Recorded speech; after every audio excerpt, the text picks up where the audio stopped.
Okay, real quick, let me go through why I think this this election is going to be different, and I'm going to give you new information tonight on the show that we're compiling. But Stu, if you can give the information you gave last night, what I asked Stu yesterday on the program was, tell me about Wisconsin. Wisconsin, Walker won by 9, but up until the very last couple of days, he was only up by 3. And I think like a week before, 2 weeks before, he was losing. And I remember it being a dead heat or him being close to losing. And we're thinking, oh, my gosh. And I remember talking to the guys at FreedomWorks, and they're like, we got this one.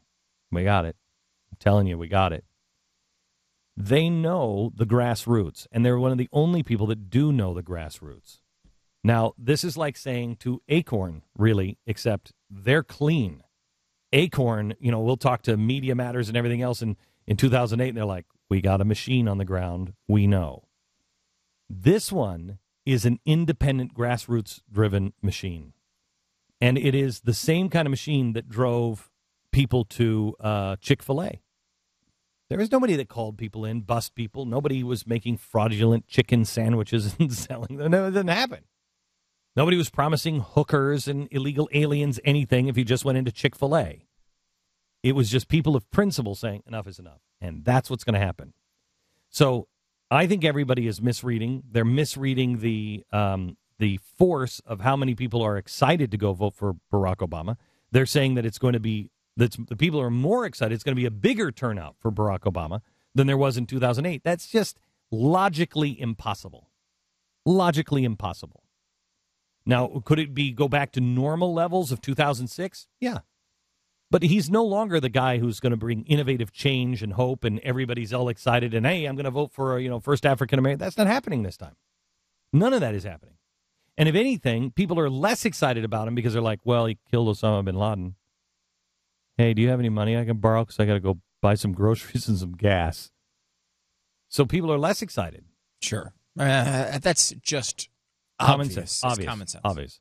But it's not obvious to the pollsters. No, it's not. And they show over and over again margins that would exceed 2008 or tie 2008 as far as Democratic turnout over Republicans. And that just doesn't, just looking at it at the face, we know what's happened the last 4 years. Mm-hmm. Even if you like the president, you're not going to be as excited about it because, A, he's not new, and as you point out, it's not this historic first anymore. Plus, the performance has obviously been middling. I think at best. So today we have some researchers working on all of the elections in the last 4 years and looking at what has happened in those last 4 elections. But I contend up until the last couple of days, they were either losing or tied, statistically tied, and then they usually won in a shocking amount. And one of the elections you talked about was Scott Walker, who, the whole recall. He was favored to win by about 3 points, wound up winning by about 9. So there's a 6-point swing that kind of sort of surprised pollsters on turnout from groups like FreedomWorks. Which is why I think that Barack Obama is going to sweep, and it will be anywhere from... Barack Obama, did you say? Mitt Romney. He will sweep, and it will be anywhere from 6 to 10 points. 6 to 2. I thought you said 3 to 6. No. In overall. Okay. In the overall number for the country. In swing states, you will see where if it's close right now in swing states, he will put either 3 or 6 points on top of that. But he's already, what is he, 5 points ahead? So he could be 10 points ahead in the general count. That's what I'm right. I see what you're saying. Okay, so in swing states, if he's 3 points ahead right now, if he's tied, let's take what's 48-48? Is that still Ohio or is that Iowa? Iowa is 48-48, isn't it? Yeah, almost tied. Yeah, tied 48-48. He will be anywhere from 3 to 6 points ahead in Iowa.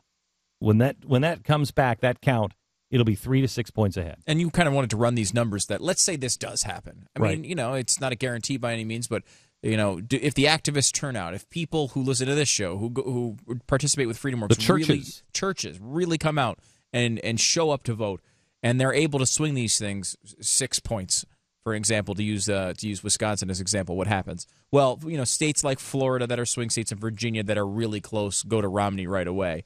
The Colorados of the world and New Hampshire and Iowa all will move to Romney in that situation. Wisconsin is close enough to move in that situation. Ohio Wisconsin is as becomes well. tied, right? No, Wisconsin would move all the way into Romney? into the Romney category. I think there's a chance of that. I do think there's a chance of that. Yeah, we talked about this briefly in one of the pre-show hours, but part of me thinks that maybe you just take Paul Ryan off of the campaign tour everywhere else and just go to Wisconsin. Go everywhere and try to win that one state. I'm your favorite son. I'm your favorite son. I will be hanging out in the White House all the time thinking about Wisconsin. If they're tied now, I believe that's not an accurate snapshot. I believe if they're tied now, it means they're winning by 3 to 6 points. Now, I will say that the Wisconsin poll we're talking about is a Rasmussen poll. Has them tied at 49-49. Other pollsters disagree and still see there's a lead that's not major, but a small lead for Obama. So we should at least factor that in. But you're talking about a 6-point swing. If this really comes into that sort of level, you're talking about Pennsylvania and Nevada also switching. Nice. And you're going to get into the area of 321 electoral votes. That's what I'm talking about. Yeah. I mean, it was like, what was it, 321 points? 321 to 217. Electoral votes? Yeah, in that scenario. Wow, that'd be great. Which would be a mandate. Oh, yeah. Which would be a huge. giant spanking. That's huge. I mean, there's no way you could dispute and say, oh, they stole the election. I want you to know that I do believe, remember what the president said. What the president said, to Telemundo or whatever it was, we can't change Univision. We can't change Washington from the inside. Got to do it from the outside. This president becomes extraordinarily dangerous on the outside because all he'll do is be on television. All he'll do is, from day one, this guy's not going to go away. The Bushes, they go away. I was listening to Dick Cheney speak the other day, and Dick Cheney got up and he introduced his daughter.